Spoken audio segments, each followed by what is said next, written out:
Creatividad S.A. Cómo llevar la inspiración hasta el infinito y más allá.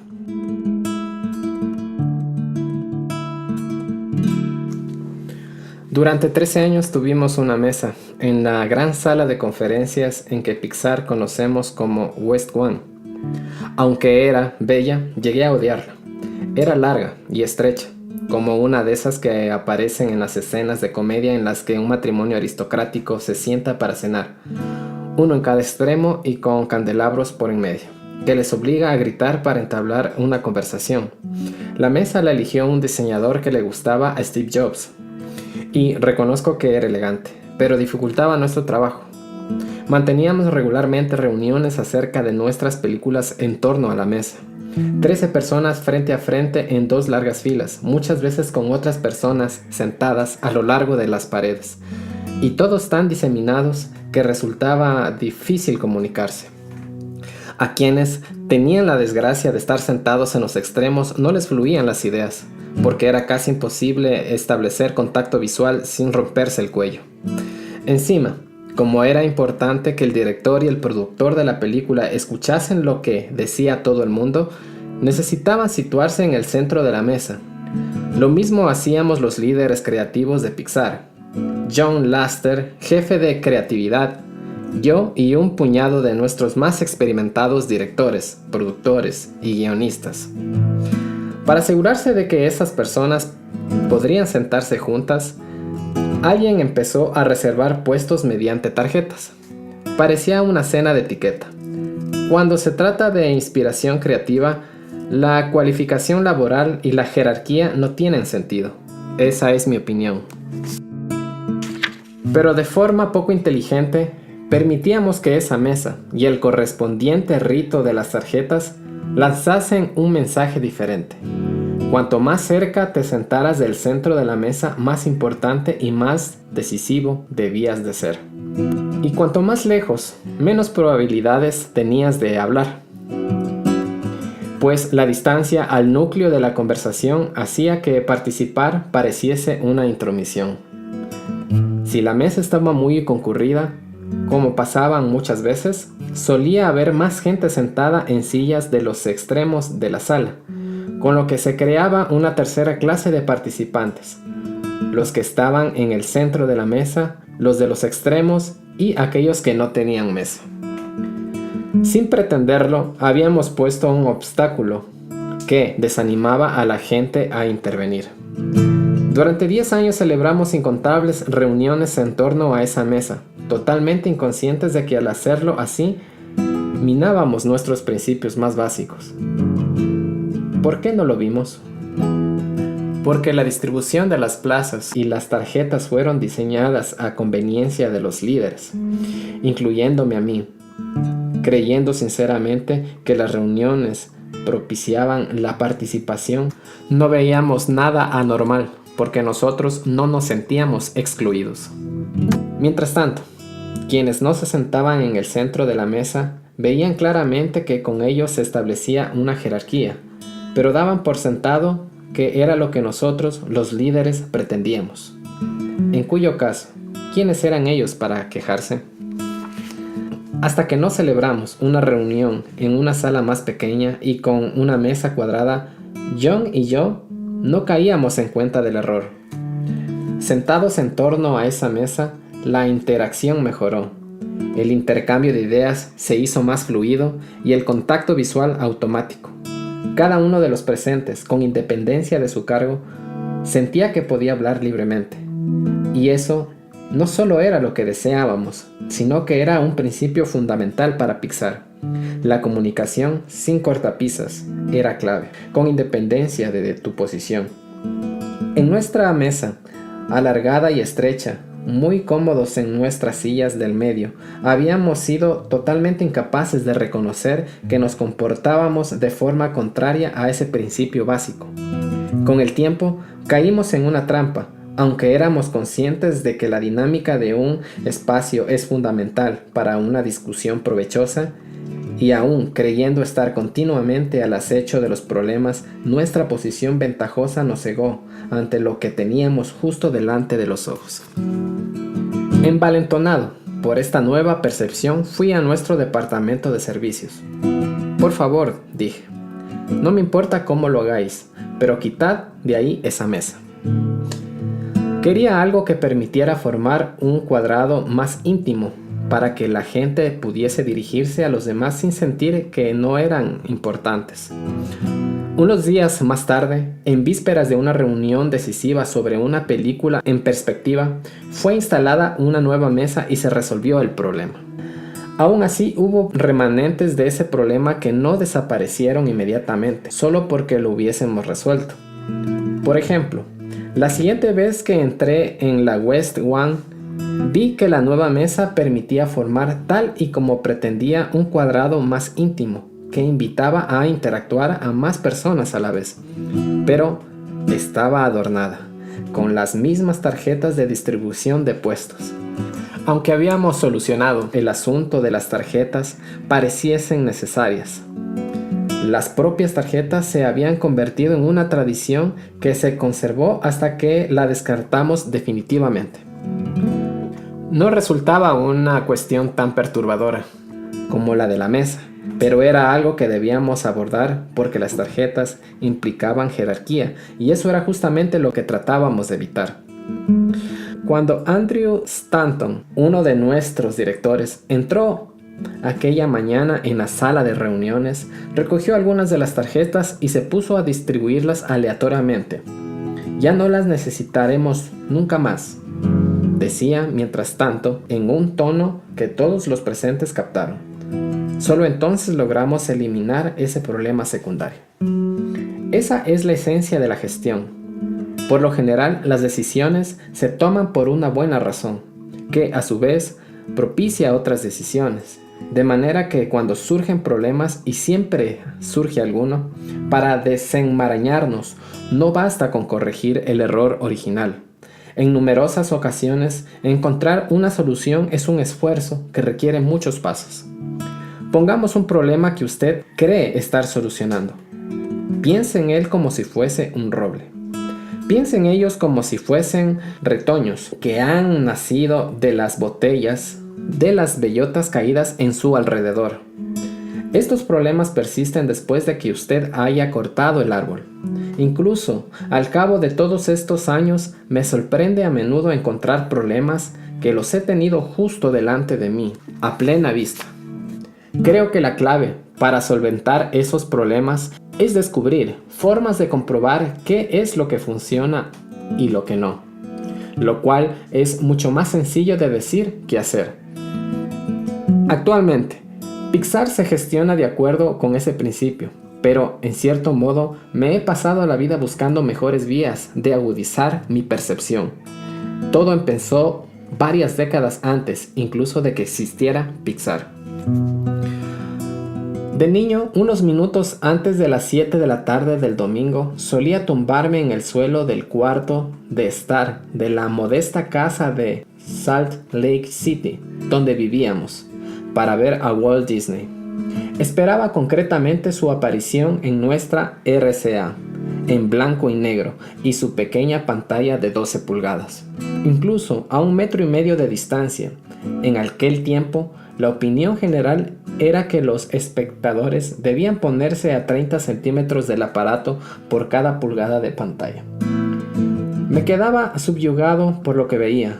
Cada semana, el propio Walt Disney abría la retransmisión de El maravilloso mundo de Disney. En pie ante mí, con traje y corbata, como un amable vecino, desmitificaba la magia de Disney. Podía explicar el uso del sonido sincronizado en el botero Willy, o referirse a la importancia de la música en fantasía.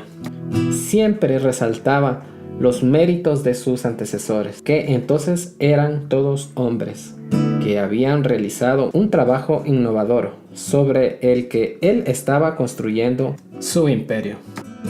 Familiarizó a la audiencia televisiva con pioneros como el Max Fleischer de Coco, el payaso, y de la famosa Betty Boop, y Winsor McCay, creador en 1914 de Gertie, el dinosaurio, la primera película de animación en presentar un personaje que expresaba emociones.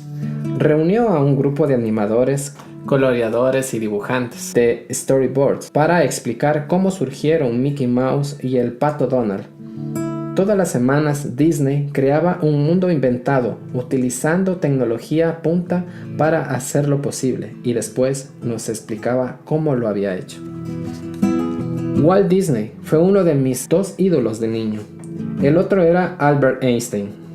Para mí, incluso desde tan joven, representaban los dos polos de la creatividad. Disney inventaba lo inexistente, daba vida tanto artística como tecnológicamente a cosas que antes no existían. Por el contrario, Einstein era un maestro explicando lo que ya era. Yo leía todas las biografías de Einstein que caían en mis manos, así como un librito que escribió sobre su teoría de la relatividad. Me gustaba que los conceptos desarrollados por él obligasen a la gente a cambiar el concepto que tenían sobre la física y la materia y tuvieran que contemplar el universo desde una perspectiva diferente. Con su aspecto desgreñado convertido en un ícono, Einstein se atrevió a transformar nuestra manera de pensar, resolvió los mejores enigmas y, al hacerlo, cambió nuestro modo de ver la realidad. Tanto Einstein como Disney me inspiraron, pero Disney me afectó más debido a sus visitas semanales al cuarto de estar de mi casa. El programa arrancaba con la canción Cuando le pides un deseo a una estrella, mientras un narrador con voz de barítono nos avisaba: cada semana, cuando entres a esta tierra intemporal, uno de estos mundos se abrirá para ti. Y entonces el narrador los enumeraba: la tierra de la frontera, grandes y auténticas historias del pasado legendario, la tierra del mañana, la promesa de cosas que vendrán, la tierra de las aventuras, el mundo maravilloso del reino de la naturaleza y la tierra de la fantasía, el mundo más feliz. Me gusta la idea de que los dibujos animados pudiesen transportarte a lugares en los que nunca habrías estado, pero el territorio que más deseaba conocer era el ocupado por los innovadores de Disney que creaban esas películas de dibujos animados. Entre 1950 y 1955, Disney produjo 3 películas que actualmente consideramos clásicas: Cenicienta, Peter Pan y La Dama y el Vagabundo. Más de medio siglo después, todos recordamos El zapato de cristal, El país de nunca jamás y la escena en la que la Cocker Spaniel y el cucho vagabundo sorben espaguetis. Pero poca gente captó la sofisticación técnica de esas películas. Los animadores de Disney estaban a la vanguardia de la tecnología aplicada. En lugar de limitarse a emplear los métodos existentes, se inventaban los suyos propios. Debían desarrollar las herramientas para perfeccionar el sonido y el color, el uso del fondo croma, las cámaras multiplano y la escenografía. Cada vez que tenía lugar un avance tecnológico, Disney lo incorporaba y después hablaba de él en su programa de una forma que ponía de relieve la relación entre tecnología y arte. Yo era demasiado joven para entender que esa sinergia era revolucionaria. A mí tan solo me parecía lógico que fuesen de la mano. En abril de 1956, viendo a Disney un domingo por la noche, me ocurrió algo que iba a definir mi vida profesional. Me cuesta describir qué fue exactamente, salvo si digo que sentí que algo se reorganizaba en mi cabeza.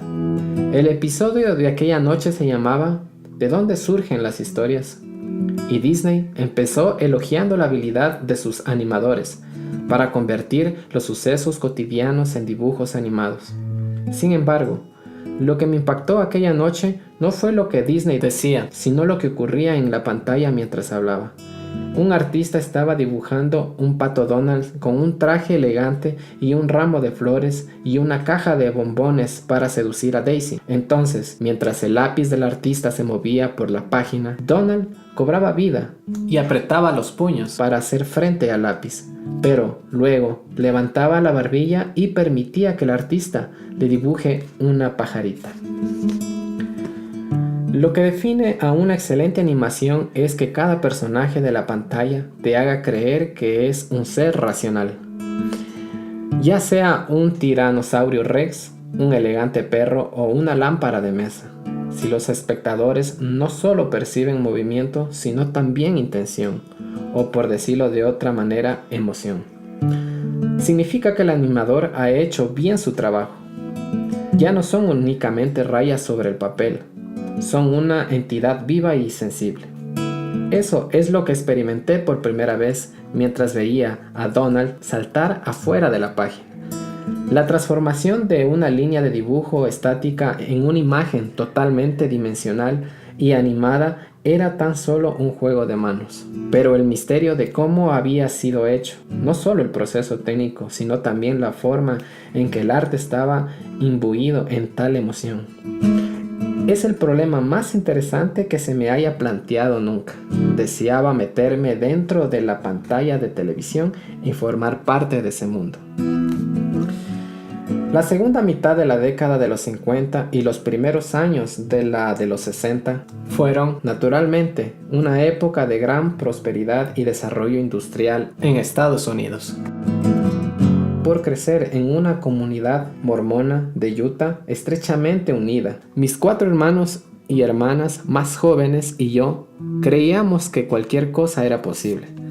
Puesto que todos los adultos que conocíamos habían vivido la Depresión y la Segunda Guerra Mundial, y después la Guerra de Corea, esa época posterior les parecía como la calma después de la tormenta. Recuerdo la energía optimista y la predisposición a prosperar que posibilitaban y respaldaban las tecnologías emergentes. Fue una época de boom en América, con la industria y la construcción en sus máximos históricos. Los bancos ofrecían préstamos y créditos, lo cual implicaba que cada vez más gente podía poseer una nueva televisión, una casa o un Cadillac.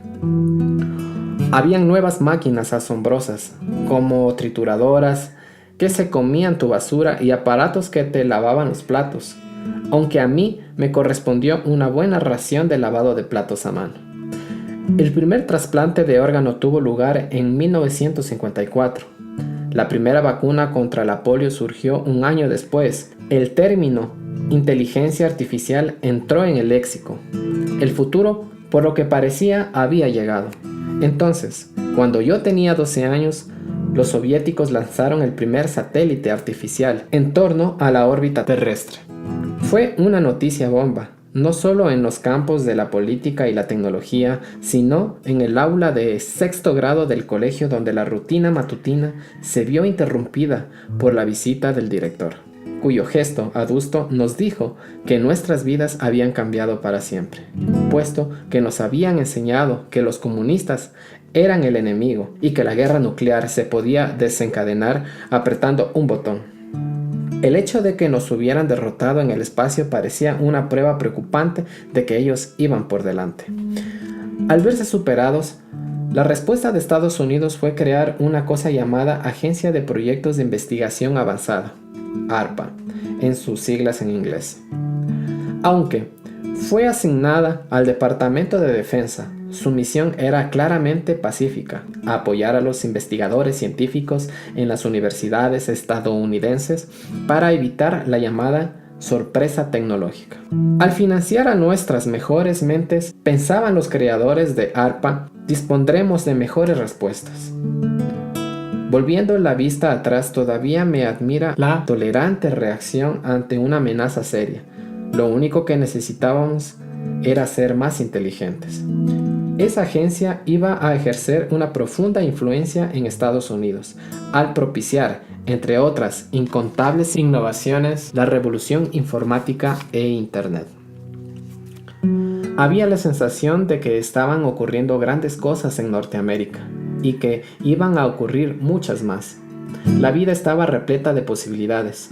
De todas formas, aunque mi familia era de clase media, nuestra perspectiva fue conformada por la educación de mi padre.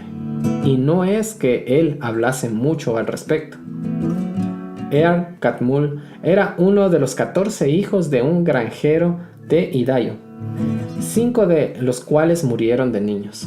Su madre, educada por pioneros mormones que se gastaban modestamente la vida buscando oro en el río Snake de Idaho, No fue a la escuela hasta los 11 años de edad. Mi padre fue el primero de la familia que asistió a un colegio pagándose sus gastos, ejerciendo diferentes oficios.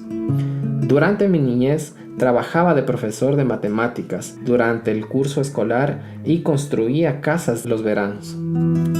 Levantó nuestra casa desde los cimientos. Aunque nunca dijo explícitamente que la educación fuese primordial, mis hermanos y yo sabíamos que se esperaba de nosotros que estudiásemos duramente y fuésemos al colegio. En el instituto fui un estudiante tranquilo y aplicado. Un profesor de artes les dijo una vez a mis padres que muchas veces estaba tan absorto en mi trabajo que no oía sonar la campana del final de la clase. Seguía sentado a la mesa mirando un objeto, pongamos un jarro o una silla. Había algo absolutamente absorbente en el acto de reducir un objeto a un papel, la forma en que era necesario ver únicamente lo que había allí y rechazar las distracciones de mis ideas acerca de los carros y las sillas y cómo se suponía que deberían ser.